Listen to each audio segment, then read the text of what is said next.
সবার শেষে বলার একটা সুবিধা হচ্ছে, আমার আগে যারাই বলেছেন তারা যা যা কথা বলেছেন এগুলো আমার আগে থেকে জানা থাক বা না থাক, আমার এগুলো আগে থেকে ভাবা থাক বা না থাক, আমি যদি এখানে দাঁড়িয়ে আপনাদেরকে বলি যে আমারও ওগুলোই বলার ইচ্ছা ছিল, আমার আগে ওনারা বলে দিয়েছেন, তাই আমি আর বলছি না। আমাকে বিশ্বাস করা ছাড়া আপনাদের কাছে এমনিও কোনো উপায় থাকবে না। আমি দু একটা কথা, আমি আমার আগে যারা বলেছেন তারা প্রত্যেকে আমার গুরুজন, আমার অভিভাবক সম। আমি অত্যন্ত মন দিয়ে তাদের কথা শুনছিলাম এবং আমিও আপনাদের মতো আমিও সমৃদ্ধ হয়েছি। আমি একদম আমার নিজের বাস্তব অভিজ্ঞতা থেকে, ভাবনা থেকে কতগুলো কথা আমি বলছি। আমি জানি না, এটা হয়তো আমার মুখে কিছুটা অনধিকার চর্চাও আপনাদের লাগতে পারে। দেখুন, যেটা শ্রমিকদা বলার সময় বলেছেন বা সুমনদার কথার মধ্যেও একটা ছিল যে যেরকম একটা মূল্যবোধকে সামনে রেখে জড়ো হওয়া মানুষ একটা রাজনীতি, একটা সমাজ, একটা কাঠামো নির্মাণ করে, তেমন আবার এটাও সত্যি যে যুগে যুগে সেই সময় যে রাজনীতি, যে সমাজ, যে অর্থনৈতিক ব্যবস্থা তৈরি হয়ে আছে, সেই আর্থসামাজিক রাজনৈতিক ব্যবস্থাও কিন্তু মানুষের মূল্যবোধ গঠন করে। সুতরাং এটা কিছুটা ওই ডিম আগে আসে না মুরগি আগে আসের মতো ব্যাপার। আমার মূল্যবোধ খুব ভালো হলে নতুন একটা ব্যবস্থা তৈরি হবে, এটা যেমন সত্যি, তেমন আবার কায়েমি ব্যবস্থার মধ্যে কায়েমি যে মূল্যবোধ, সেখান থেকে কয়েক পা কিভাবে এগোনো যাবে, এই লড়াইটা হয়তো ততটাই কঠিন। আমি আপনাদেরকে একটা উদাহরণ দিচ্ছি। আপনারা সবাই জানেন ঘটনাটা, বছর দুয়েক আগে কে আমাদের অনেকের খুব প্রিয় শিল্পী, তিনি কলকাতায় একটা অনুষ্ঠান করতে আসেন এবং উনি মারা যান। এখানে অনুষ্ঠান করার সময় কার্যত নজরুল মঞ্চে মারা যান। একদম কথাটা আমি এই কারণে বলছি, এবার নিশ্চিতভাবে কেকের মারা যাওয়ার পেছনে আরো অনেক কারণ পরবর্তীকালে জানা গেল। ওনার হার্টের অবস্থা খারাপ ছিল, হয়তো উনি কিছুটা নেগলেক্ট করেছিলেন ইত্যাদি, সব সত্যি। কিন্তু তার বাইরেও একটা কারণ আপনারা সবাই জানেন, সেই সময় আলোচনা হয়েছিল, ওটা একটা কলেজের ফেস্ট ছিল। ফেস্টটা যারা অর্গানাইজ করেছে তারা কিন্তু প্রত্যেকে কলেজ ছাত্র, 17, 18, 19, 20 বছর এরকম বয়স তাদের।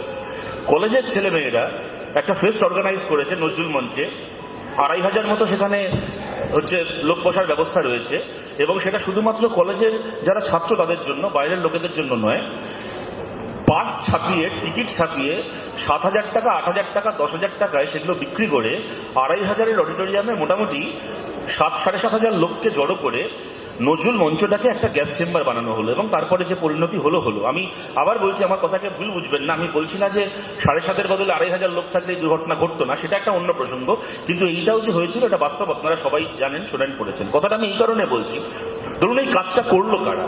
সুমনদা একটা কথা বলার সময় অত্যন্ত গুরুত্বপূর্ণ কথা বলেছেন, মানে উনি ওনার মতো করে, যে বুড়ো হাবড়াদেরকে বলে কিছু হয় না, কম বয়স থেকে মূল্যবোধ জারিত হয়। এখন এই কাজটা যারা করলো, যারা জাল পাস ছেপে বিক্রি করলো, তারা কিন্তু কেউ, আমি এটা আমার ভাষা নয়, এটা সুমনদার কথাতেও ধরুন, এটা বুড়ো হাবড়া নয়, তারা একেবারে তরুণ, মানে যুবক বললেও বেশি বলা হয়, তারা কলেজ ছাত্র। মানে একটা 17-18 বছরের ছেলে কি মেয়ে, সে শিখে গেছে কিরকম ভাবে ঘুর পথে বেআইনি টাকা উপার্জন করতে হবে। এবার দেখুন, শ্রমিকদা যখন বামপন্থী ছাত্র আন্দোলন করতেন, এসএফআই করতেন, যে সংগঠনের সুভাষ দা এক সময় জেনারেল সেক্রেটারি ছিলেন, শ্রমিকদা জেনারেল সেক্রেটারি হয়েছেন, আমরা সবাই এখানে কম বেশি অনেকেই এখানে করেছি এসএফআই, এখানে সুদীপদা, সোমনাথদা, গার্গীদি সবাই রয়েছে। এবার আমরা না হয় পরবর্তীকালে রাজনীতিকেই আমাদের জীবন করেছি, পেশা করেছি ইত্যাদি, কিন্তু আমাদের সঙ্গে যারা এসএফআই করেছেন, আমাদের আগে পরে যারা করেছেন, সবাই যে আজকে সিপিএম এর হোল টাইমার হয়েছেন ব্যাপারটা এরকম নয়। কেউ ডাক্তার হয়েছেন, কেউ ইঞ্জিনিয়ার, কেউ সাংবাদিক হয়েছেন, কেউ কোনো অফিসে চাকরি করেন, কেউ ব্যবসা করেন। যারা তৃণমূল ছাত্র পরিষদ করেন তাদের মধ্যেও নিশ্চয়ই সেটাই হয়ে থাকবে। সবাই পরবর্তীকালে হচ্ছে পঞ্চায়েত মেম্বার, এমএলএ, এমপি হবে না। কথাটা আমি এই কারণে বলছি, পঞ্চায়েত মেম্বার, এমএলএ, এমপিদের দুর্নীতি নিয়ে আমাদের এখানে তর্ক হয়, বিতর্ক হয়, খবরের কাগজে লেখা হয়, সেমিনার হয়, সবকিছু হয়। কিন্তু ধরুন এমএলএ, এমপি হলো না কতগুলো ছেলে মেয়ে যারা 17-18 বছর বয়সে জালিয়াতি করতে শিখে গেল। এরা যখন কালকে গিয়ে সমাজের বিভিন্ন জায়গাতে অবস্থান করবে, কেউ ইঞ্জিনিয়ার হবে, কেউ হয়তো সাংবাদিক হবে, কেউ বিভিন্ন পেশায় যাবে, তারা কোন মূল্যবোধ নিয়ে নিজের পেশাকে, নিজের প্রফেশনকে সার্ভ করবে? এবং ছোট বয়স থেকে দুর্নীতি করতে শিখে যাওয়া একজন মানুষ যখন কালকে ইলেক্টোরেট হবে, যখন তিনি জনগণের মিছিলে সামিল হবেন, সেই মানুষের কাছে আদৌ দুর্নীতি একটা কত বড়, মানে রেগে ওঠার বা নিন্দা করার মতো একটা ইস্যু হবে। এটা আমি কোনো মানে কি বলবো, কোনো আমি মানে নেতিবাচক ভাবনা থেকে বলছি না, কিন্তু আমি একটা চিন্তার জায়গা থেকে এটা বলছি। ধরুন একটা নিট স্ক্যাম হলো, কতগুলো ছেলে মেয়ে জীবনের প্রথম পরীক্ষায় বসবে, 15-16 বছর বয়স, জীবনের প্রথম পরীক্ষায় তারা পড়াশোনা করে, রাত জেগে, শরীর খারাপ করে, সবকিছু করে, তাদের খেলাধুলো, বন্ধু বান্ধব থেকে বিচ্ছিন্ন হয়ে, দিন নেই রাত নেই পড়ে একটা পরীক্ষায় বসলো। বসে তারপর তারা দেখলো তারা পরিশ্রম নামক যে জিনিসটি করেছে এবং ছোটবেলা থেকে শিখেছে যে পরিশ্রম করলে জীবনে এগোনো যায়, ভালো ফল করা যায়, সেটা একেবারে একটা অবান্তর ধারণা। যার টাকা আছে সে আগে থেকে কোয়েশ্চেন পেপার কিনে নিতে পারবে, তার কোন এক্সামিনেশন সেন্টারে সিট পড়বে সে নিজেই ঠিক করে দিতে পারবে, তার ঘরে কে ইনভিজিলেটর আসবেন সেটা সে ঠিক করতে পারবে, তার খাতা কে দেখবে সেটা সেই ঠিক করবে, সে কত নম্বর পাবে সেটাও সেই ঠিক করবে। এইবার পরিশ্রম করে পড়াশুনো করে যদি নিটে ভালো রেজাল্ট করেও একটা ছেলে কালকে ডাক্তার হয়, কথাটা আমার বলতে খুব আনন্দ হচ্ছে না, কিন্তু আমি একটা আশঙ্কার জায়গা থেকেই বলছি, যদি আমার আশঙ্কা ভুল হয় তো খুবই ভালো কথা সেটা। তাহলে সে ডাক্তারিটাই বা কোন মূল্যবোধ নিয়ে করবে যদি এই সমাজ তাকে 16-17 বছর বয়সে কি 15 বছর বয়সে তার যাকে বলে এই স্কুলিংটা করে দেয় যে দুর্নীতিটাই হচ্ছে, ঘুরপথে কাজ করাটাই হচ্ছে সফল হওয়ার একমাত্র উপায়। ধরুন এই যে চাকরি নিয়ে কথা, মানে অনেকে বললেন, আমরা সবাই কম বেশি জানি এই চাকরির দুর্নীতির একটা দিক আছে, কিছু লোকের চাকরি পাওয়ার কথা নয় তারা পেয়ে গেছে। একটা দিক রয়েছে কিছু লোকের চাকরি পাওয়ার কথা যাদের তারা রাস্তায় বসে আছে। এর একটা দিক হচ্ছে ছেলে মেয়েরা যারা ক্লাসে গিয়ে পড়াশোনা করছে তারা ভুল শিক্ষকের কাছে পড়াশোনা করতে হচ্ছে, কুশিক্ষা পাচ্ছে তারা। আর একটা দিক আপনাদেরকে ভেবে দেখার জন্য অনুরোধ করছি। আজকে ধরুন গ্রামে যে ছেলেটি কি যে মেয়েটি কি একটা মফস্বল শহরে বড় হচ্ছে, সে জানে যে তার জীবনে সামনের দিকে এগোনোর সবচেয়ে নিশ্চিত হাতিয়ার হচ্ছে শিক্ষা। একদিন আমার সবকিছু ব্যর্থ হতে পারে, কিন্তু আমার শিক্ষা, আমার পরিশ্রম আমাকে সমাজের জীবনের কোনো না কোনো একটা জায়গায় পৌঁছে দেবে। এবার এই ছেলেটা কি এই মেয়েটার সামনে, চোখের সামনে আজকে রোল মডেলটাকে, আমরা যতই বলি না কেন শিক্ষা হচ্ছে তোমার চেতনার উন্মেষ ঘটাবে, শিক্ষা তোমায় ভালো মানুষ তৈরি করবে, সবই সত্যি, কিন্তু এইটাও ঘটনা, এটা কেউ অস্বীকার করতে পারবো না। আমাদের সমাজে শিক্ষার সঙ্গে হচ্ছে নিয়োগের, শিক্ষার সঙ্গে উপার্জনের একটা সরাসরি সম্পর্ক আছে, এই নিয়ে কোনো সন্দেহ নেই। একটা ছেলে কি একটা মেয়ে পড়াশুনো করেছে ভালো চাকরি করার জন্য কি ভালো উপার্জন করার জন্য, একটা বড় অংশের ছেলে মেয়ে, এবং তার মধ্যে হয়তো কোনো অন্যায় নেই।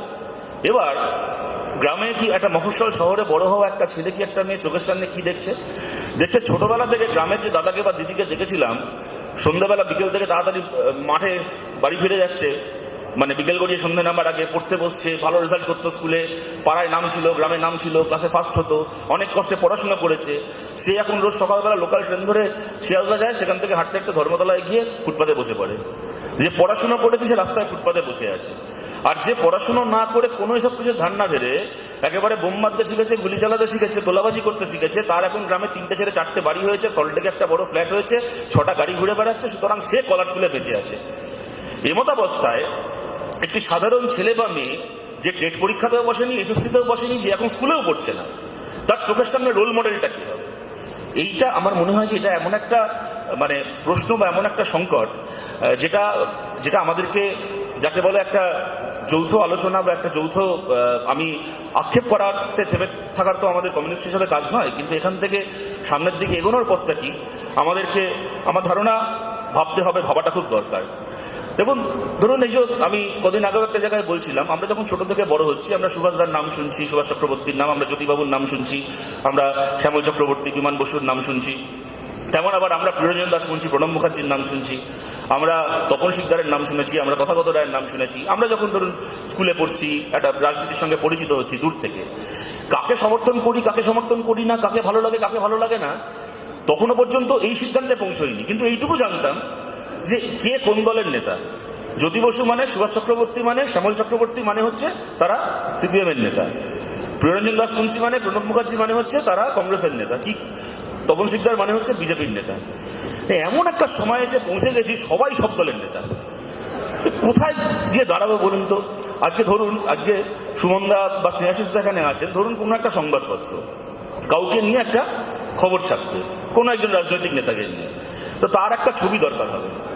এবার ওনাদেরকে ধরো ওনারা ফাইল পিকচার মানে ব্যবহার করবেন, ওনাদের ফাইল থেকে কোনো একটা ছবি ব্যবহার করবেন, রীতিমতো খুঁজতে হবে যে গলায় সবুজ উত্তরীয় পড়া ছবি এর না, এটা দেওয়া যাবে না, আচ্ছা এটা গেরুয়া উত্তরীয় পড়া ছবি, হ্যাঁ এখন এইটাকে দেওয়া যাবে।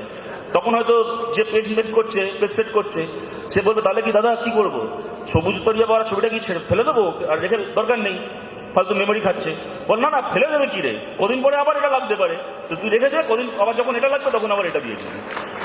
আমি বলছি এই যে একটা সময় আমরা এসে পৌঁছেছি, এটা কেন হয়? আমি আপনাদের উদাহরণ দিচ্ছি, আপনাদেরও মনে থাকবে, একজন আমাদের কেন্দ্রের মন্ত্রী ছিলেন আমাদের রাজ্য থেকেই, বাবুল সুপ্রিয়, তিনি ঠিক করলেন দল পাল্টাবেন, অন্য একটা দলে যোগ দেবেন। এবার সাংবাদিকরা প্রশ্ন করছেন যে আপনি কেন দল পাল্টাচ্ছেন?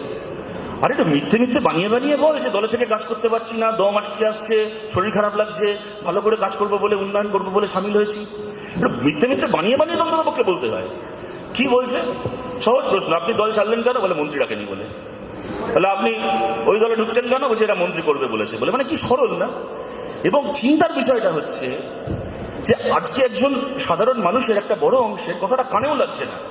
আজ থেকে হয়তো 20 বছর আগে কি 22 বছর আগে কি হয়তো 15-16 বছর আগেও যে কেউ, আর যদি আমি দাঁড়িয়ে এই কথাটা বলতাম যে আমি এই দল ছেড়ে ওই দলে যাচ্ছি, আমার এমএলএ হতে সুবিধা হবে বলে, কি এমপি হতে সুবিধা হবে বলে, ওই দিন আমার সমাজ ছেড়ে দিন হয়তো আমার পরিবার আমাকে পরিত্যাগ করত। কিন্তু আজকে দাঁড়িয়ে এই কথাটা নির্দ্বিধায় বলা যায় যে আমি মন্ত্রী থাকিনি বলে দল ছাড়ছি, মন্ত্রী হবো বলে একটা দলে যাচ্ছি। তার কারণটা যিনি বলছেন তিনিও জানেন যে আমার এই কথাটা হয়তো খুব একটা অস্বাভাবিক কথা নয়, এই কথাটা হয়তো খুব একটা কানে লাগার মতো কথা নয়। এইটা একটা, এই কথাটারও একটা গ্রহণযোগ্যতা সমাজে তৈরি হয়ে গেছে। এমতাবস্থায় আমরা যাবোটা কোথায়, আমরা করবোটা কি? আমি আমার কথাকে আমি এটা বলেই শেষ করছি, আমার খুব সীমাবদ্ধ চিন্তার জায়গা থেকে। এখানে সুভাষদাকে নিয়ে আজকে আপনারা সবাই মিলিত হয়েছেন।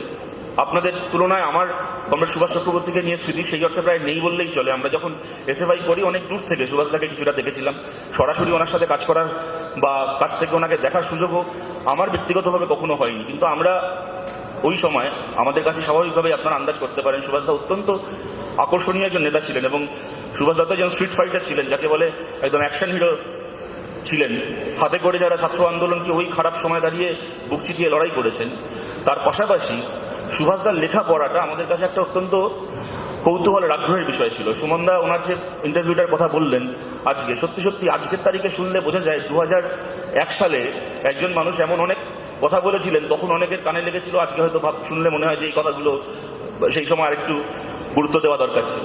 এইবার আমি কথাটা এই কারণে বলছি, সুভাষদার একটা লেখা আমার মনে আছে, ওই সময় ছাত্র সংগ্রামেই বোধহয় বেরিয়েছিল। ওখানে উনি একটা কথা লিখেছিলেন যে কোনো জমি কোনোদিন খালি থাকে না। যে জমিটাকে তুমি খালি জমি ভাবছো, ভেবে সেখানে চাষবাস করছো না, তুমি চাষ না করলে অন্য কেউ না কেউ সেখানে এসে চাষ করবেই, এবং সে তার পছন্দের ফসল ওখানে চাষ করবে, তোমার পছন্দের ফসল আর সেখানে চাষ করা হবে না। অতএব এই যে লড়াই যে আমরা লড়ছি, এইটা শুধুমাত্র একটা রাজনৈতিক লড়াই নয়, এটা একটা বিকল্প সামাজিক সাংস্কৃতিক লড়াই যা আমরা লড়ছি। শুধুমাত্র নির্বাচন, ভোট অত্যন্ত গুরুত্বপূর্ণ, কিন্তু সেইটাই একমাত্র লড়াই নয় যার সামনে আমাদেরকে দাঁড়িয়ে লড়তে হচ্ছে। আজকে ধরুন, আমার কথা বলতে খুব বেশি সময় নেই, আমি উদাহরণ দিতে গেলে সময় কুলিয়ে ওঠা যাবে না, আমি একটা সেন্টেন্সে বলছি। ধরুন যাদবপুরের লোকসভা কেন্দ্রে আমাদের এবার লড়াই, কদিন আগে লড়াই হলো, সৃজনা আমাদের প্রার্থী ছিল, শ্রীরামপুরে দীক্ষিতা আমাদের প্রার্থী ছিল। আমাদের অতি বড় বিরোধী বলবে যে এদের মতো এরকম ছেলে মেয়ে হয় না। কিন্তু মুশকিলটা কি, আজকে ভালো ছেলে মেয়ে সবাই বলছে, দেখছে সবকিছু। এবার যখন খাতায় কলমে লড়াইটা যখন হচ্ছে, যখন ভোটটা করতে হচ্ছে, তখন রিয়েলিটিটা কি? তাদের মধ্যে লড়াই হচ্ছে। একটি ছেলে সে যাদবপুর ইউনিভার্সিটি থেকে মাস্টার ডিগ্রি করে, কি একটি মেয়ে সে জওয়াহরলাল নেহরু ইউনিভার্সিটি থেকে পড়াশোনা করে, বামপন্থী আন্দোলনের সুদিনে নয়, বামপন্থী আন্দোলনের সবচেয়ে খারাপ সময় বামপন্থী আন্দোলন করতে এসছে, সর্বক্ষণের রাজনীতি করতে এসছে। উল্টো দিকে দাঁড়িয়ে আছে এমন কেউ যে রাজনীতিতে ঢোকার মোটামুটি 3 মাসের মধ্যে শিখে গেছে কিভাবে চাকরি বিক্রি করে কয়েকশো কোটি টাকা ইনকাম করতে হয়। মুশকিলটা হচ্ছে, এই যে কাগজে খবর হয় যে এত টাকা দিয়ে ফ্ল্যাট কিনেছে, কুন্তল শান্তনু এত টাকা দিয়েছিল, তাই দিয়ে সায়নী ঘোষ 3টে ফ্ল্যাট বানিয়েছে। মুশকিল হচ্ছে ওই চুরির টাকা দিয়ে তো খালি ফ্ল্যাট তৈরি হয় না, চুরির টাকা তো ভোটেও খরচা হয়। ওই চুরির টাকা একটা মানে মাস্টার ডিগ্রি করে যাদবপুর বিশ্ববিদ্যালয় থেকে সর্বক্ষণের রাজনৈতিক কর্মী হওয়া একটা ছেলেকে লড়াই করতে হচ্ছে চুরির কয়েকশো কোটি টাকার বিরুদ্ধে। সেই টাকা দিয়ে হোর্ডিং লেখা হচ্ছে ইলেকশনে, সেই টাকা দিয়ে বড় বড় হচ্ছে মাইক লাগিয়ে আর ক্যাম্প বানিয়ে ভোটের প্রচার হচ্ছে। হ্যাঁ, সেই টাকা দিয়ে মনে করুন একটা ভোটের 1 মাস আগে থেকে এলাকায় এলাকায় মাংস ভাত খাওয়াতে হচ্ছে। সুতরাং আজকে যে একটা নতুন ছেলে কি একটা মেয়ে যে রাজনীতিতে লড়াই করতে আসবে, তার চোখের সামনে কি দেখবে? ভোটে জেতার, আমি এটা কারুর হেরে যাওয়ার কি আমাদের হেরে যাওয়ার কোনো ব্যাখ্যা হিসেবে দিচ্ছি না কথাটা, কারণ আমি যেটা বললাম যে আমরা কমিউনিস্ট হিসেবে তো আক্ষেপ করার জন্য এখানে আছিনি। এখান থেকে আমাদেরকে কিভাবে সামনে এগোতে হবে সেটাকে নির্ধারিত করাটাই আমাদের কাজ। কিন্তু আমি কথাটা এই কারণে বলছি যে আজকে তাহলে জিতবেটাকে, এই ব্যবস্থায় এই পরিসরে লড়াইটা জিতবেটাকে, আপনার মূল্যবোধ, আপনার আদর্শবোধ সব একদিকে, আর কয়েকশো কোটি টাকা চুরির টাকার যোগান, অসৎ পথে অর্জন করা টাকার যোগান আর একদিকে। এই লড়াইয়ে বা জিতবেটাকে, এই লড়াইয়ে মূল্যবোধ তখন জিতবে যখন রাজনৈতিক নয় সামাজিক সাংস্কৃতিকভাবে একটা মূল্যবোধ প্রতিষ্ঠিত হবে। আমার কথাকে আমি শেষ করছি এটা বলে, শ্যামলদার একটা লেখার কথা পলাশদা এখানে কোট করলো, ডানায় মানুষের গন্ধ, সুভাষদা মারা যাওয়ার পরে লিখেছিলেন। আর একটা লেখা সুভাষদা মারা যাওয়ার পরে শ্যামলদা লিখেছিলেন, লেখাটার নাম ছিল সুভাষ বন্ধু আমার। সেই লেখাটা শুরু হচ্ছিল একটা লাইন দিয়ে। শ্যামলদা লিখছেন যে হার্ট কথাটার বাংলা যদি হয় হৃদযন্ত্র, তাহলে তার মাপ সুভাষের শরীরে ছিল 8-5 জন মানুষের শরীরের মতোই, মোটামুটি মাঝারি বা ছোট সাইজের। কিন্তু হার্ট শব্দটার বাংলা যদি হয় হৃদযন্ত্রের বদলে হৃদয়, তাহলে সুভাষের শরীরে তার মাপ ছিল একটা আকাশের থেকেও বড়। এই একটা প্রসারিত মন নিয়ে যারা কমিউনিস্ট তারাই একমাত্র ভালো মানুষ নন, তারা নিশ্চয়ই ভালো মানুষ। যারা বামপন্থী তারাই একমাত্র ভালো মানুষ নয়, কমিউনিস্টদের বাইরেও আরো বহু মানুষ আছেন সমাজে যারা ভালো মানুষ, যারা প্রগতিশীল মানুষ, যারা সঠিক মূল্যবোধের মানুষ। এই সমস্ত মানুষের সঙ্গে আকাশের চেয়ে বড় হৃদয় নিয়ে বন্ধুরা স্থাপন করে যদি একটা নতুন মূল্যবোধ, কাজটা খুব একটা সহজ নয়, কিন্তু সাংস্কৃতিক সামাজিক যাবতীয় লড়াই করে একটা নতুন মূল্যবোধের একটা জমি কর্ষণ আমরা করতে পারি, নিশ্চয়ই সেই মূল্যবোধের জমিতে মূল্যবোধের রাজনীতি সোনার ফসলও ফলবে। অনেক ধন্যবাদ। সুভাষদার অমূল্যীন স্মৃতির প্রতি আমার লাখো লাখ।